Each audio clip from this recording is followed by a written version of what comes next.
Hello students, welcome back to the video series on Advanced Database Management System.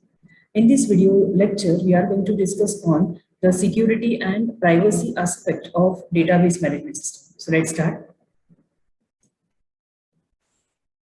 So this is the unit which is titled with security and privacy.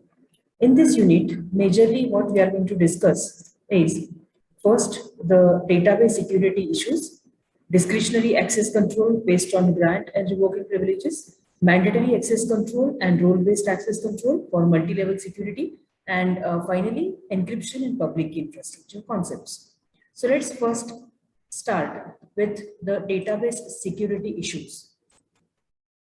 Now, essentially, if we look at this particular topic, first of all, we need to understand what are the types of security. Legal and ethical issues regarding the right to access certain information. Policy issues at the governmental level, institutional level, or corporate level as to what kind of information should be made publicly available. For example, credit ratings and personal medical records. So essentially, when we talk about types of security, there are two things or two major factors: legal and ethical issues and policy issues, which should be decided by that particular organization. System-related issues such as system levels at which various security functions should be enforced. For example, whether a security function should be handled at the physical hardware level, at the operating system level, or at the DBMS level. So if you remember, we have already talked about the three major tiers in a database architecture. So this particular security type essentially focuses on the system related issues such as system levels, at which level the security should be applied or at which level the security function should be enforced. And the three levels which are discussed here are hardware level, operating system level, and the DBMS level, at which user actually comes into picture. The need in some organizations to identify multiple security levels and to categorize the data and users based on these classifications. For example, top level or top secret level, confidential, and unclassified. So very soon we are going to talk on these different levels with respect to security. Let us try to understand what are the threats to database. So if you just try to recall the three major security agents which we have discussed in one of my video sessions, and those are called as CIA agents or CIA triads. So that is C stands for confidentiality, I stands for integrity, and A stands for availability. So with respect to these three security agents, these threats are classified here in this particular slide. So the first threat is loss of integrity. What do you mean by that? Database integrity refers to the requirement that information be protected from improper modification. So the information should not get modified or the data should not get tampered in between. That is actually nothing but the loss of integrity threat. Second threat is loss of availability. Database availability refers to making objects available to the user or a program to which they have a legitimate right. So whatever information the user is seeking for, it should be made available to that particular user as and when it is required. The third threat to the database is loss of confidentiality. It refers to the protection of data from unauthorized disclosure. It means whatever data is actually meant for the user, it should not get exposed, it should not get access to other users who are unauthorized to access it. That is nothing but confidentiality. And it is also one of the major threat which is listed here, which is called loss of confidentiality. Unauthorized, unanticipated, or unintentional disclosures could result in loss of public confidence. To protect database against these types of threats, which just now we discussed, there are four countermeasures those can be implemented. The four countermeasures are access control, inference control, flow control, and encryption. Out of which, in these two video sessions, which I am going to record and share, we are going to discuss on access control. In a multi-user database system, DBMS must provide techniques to enable certain users or user groups to access selected portions of a database without granting access to the rest of the database. It means as per the role and the responsibility which is given to any user in a multi-user environment, that user should be restricted with the access to those portions or to that particular part of the database to which that user is authorized to access for. There are two major types of security mechanisms which we are going to discuss, and with respect to these security mechanisms, we are going to discuss the access control mechanisms. So the first is discretionary security mechanisms. These are used to grant privileges to users, including the capability to access specific data, files, records, or fields in a specific mode. Now, what are the various modes? Such as read mode, or insert, or delete, or update. So for which particular mode that particular user is given access for that particular portion. Okay, it is decided in this security mechanism. The second type of security mechanism is mandatory security mechanisms. So if you just see the keyword which is mentioned in the earlier security mechanism, which is a discretionary security mechanism, it means it's an optional one, like whatever portion that particular user is enabled to access for, only that portion will be made available to the user. But in case of mandatory security mechanism, these are used to enforce multi-level security by classifying the data and users into various security classes. Now, what are the security classes? We are going to discuss when I will be sharing the video based on mandatory security mechanisms. In that video, I will be discussing more on the security classes which are made or which are used under these particular security mechanisms. For example, role-based security, which enforces policies and privileges based on the concept of roles. Now, what do you mean by a role? Now, if we take into consideration the example of an educational institution. So essentially, there are three various roles, such as a student role, a faculty member role, or I can say administration role, or a managerial role. So as depending on that particular role, the access will be given to the user. Now, let us try to see what you mean by access control. A major problem to all computer systems is that of preventing unauthorized persons from accessing the system itself. Like just now I gave you an example of educational institution.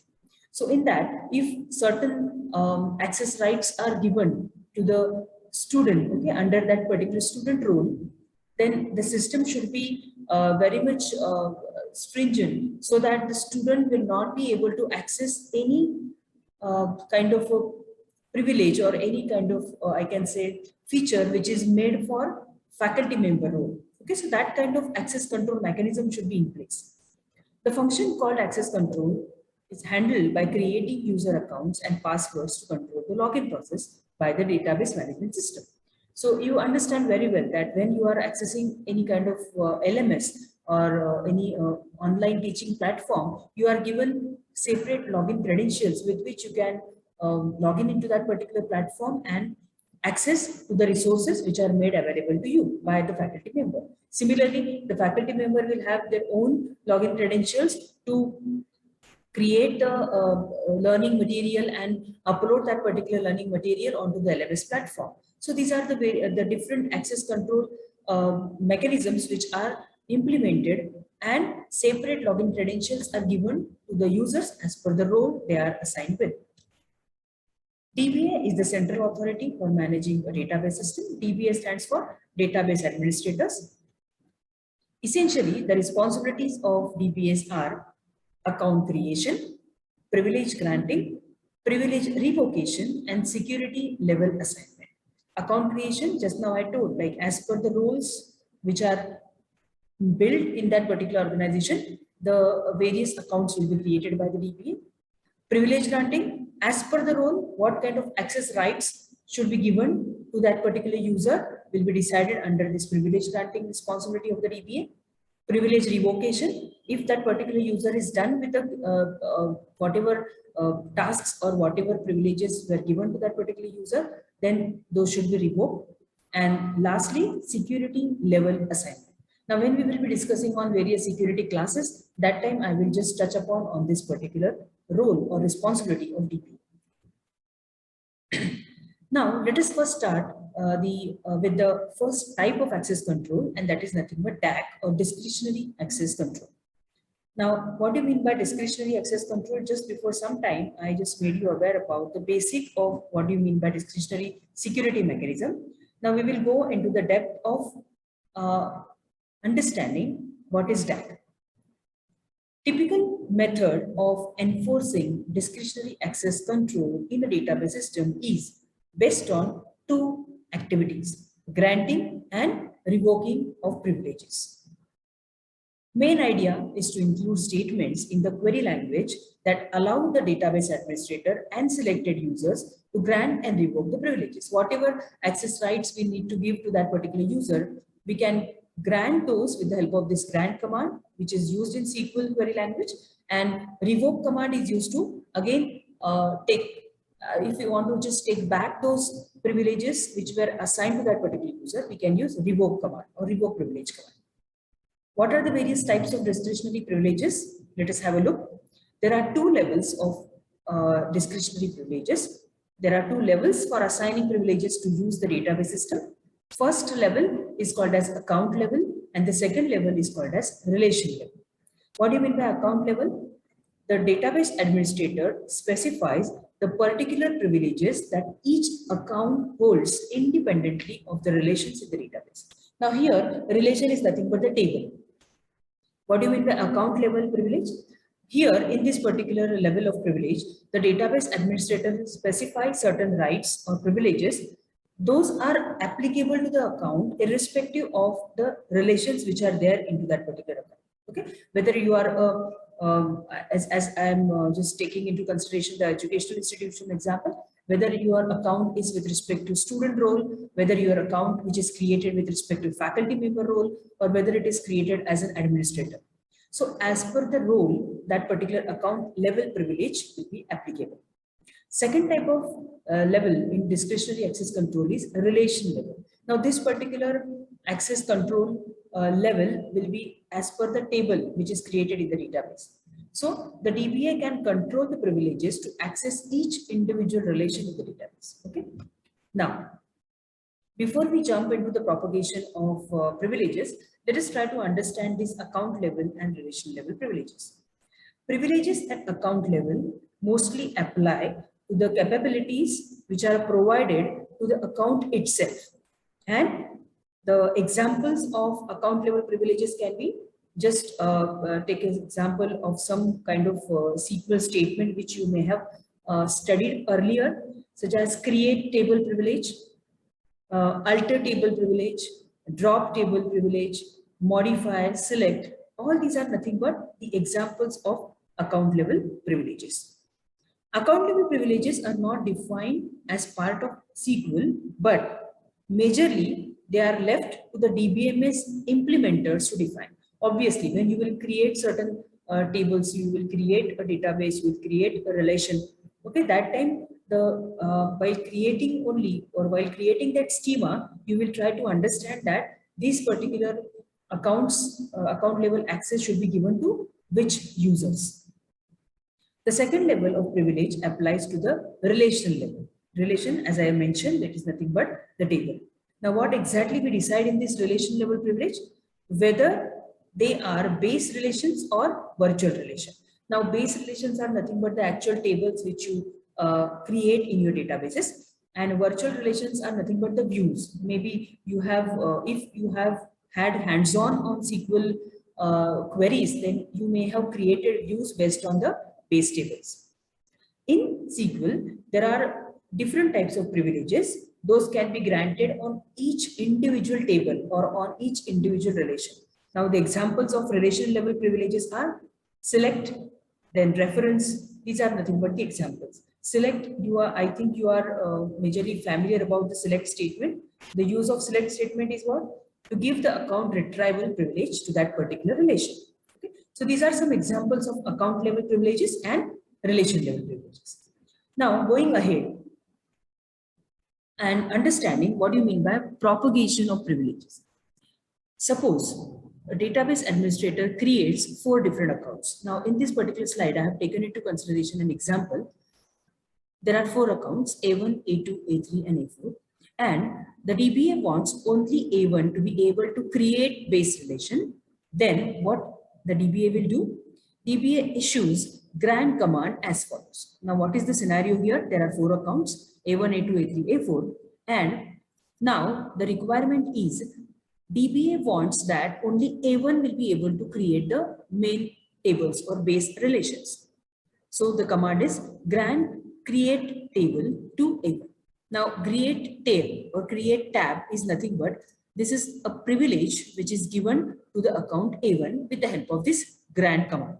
And what is the privilege? Creation of the base relation. This is the privilege which is given to the account A1.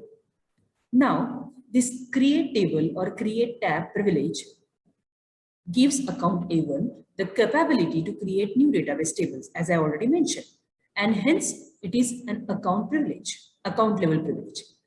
Now suppose A1 creates 2 base relations. Now after giving the privilege to A1, A1 has created 2 tables or 2 base relations such as employee and department. Now A1 is the owner of these 2 relations or 2 tables because A1 has created these 2 relations. Suppose A1 wants to grant a privilege to account A2, and what is the privilege what A1 wants to grant? Inserting and deleting the tuples or the records in both of these relations. What is the requirement? A1 wants to give or grant privilege to account A2, and which privilege? Insertion and deletion of the records in both these relations, employee and department. And A1 does not want A2 to propagate the privilege. What do you mean by this?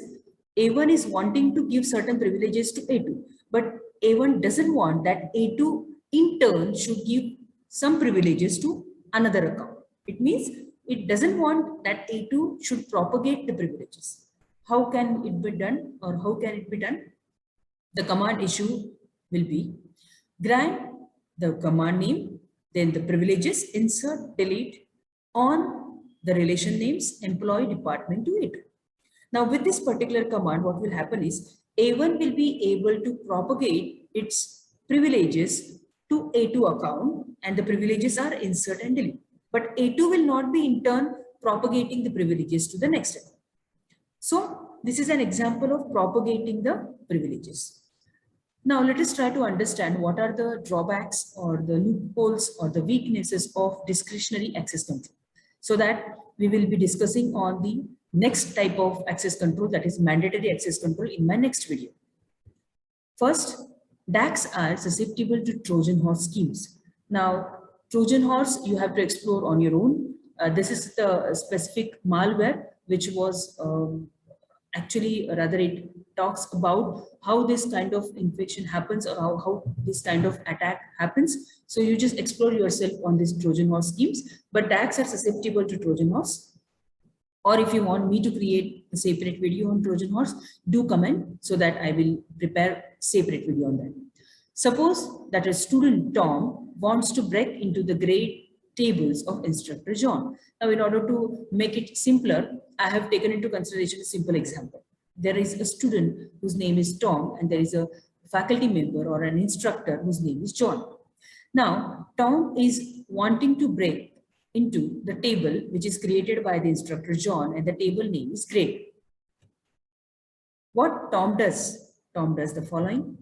He creates the new table called grades and gives insert privilege on this particular table to John. Now, as you know, like if the owner of that particular table, of that particular relation, rather that particular owner has created that particular relation, then owner is having right to propagate the privilege to other user. Right now, just before some time, I explained you with the help of propagation of privileges. So the same aspect is used here by this particular student in order to break this access control. So what did he do? He creates a new table called grades and gives insert privilege on this table to instructor John. Now John is completely unaware of all this attention. What he does? He modified the code of some DBMS application that John uses often to do a couple of things. What couple of things John does regularly? First, read the original grades table. Next, he writes the result into grades table. Means what? Whatever the original table which is created by John, what Tom does? he just reads that particular original grade table, and next he writes that particular result of that grades original table into fake grades table. Then he sits back and waits for the grades to be copied into fake grades table and later undoes the modification to the application to ensure that John does not find out later that he was cheated. So obviously what will happen is whatever new grades or whatever updation John will be doing with the original grade table, that updation will get reflected into this fake grade table without knowing or without giving any intimation to John. So John is completely unaware that this grades table updations are getting copied onto the fake grades table. Okay, and why it is happening? Because the code of the DBMS application was already modified by Tom. So ultimately what will happen is this fake grade table will get altered, and then maybe the students will be able to see some grades which will not be the actual grades or which are already compromised by this the student whose name is Tom. So such kind of threats may arise in case of discretionary access control. And hence, in my next video lecture, we are going to see how this weakness can be addressed with the help of next access control, that is nothing but mandatory access control. So I hope you have understood whatever discussed in this particular video session. Stay tuned for my next video lecture.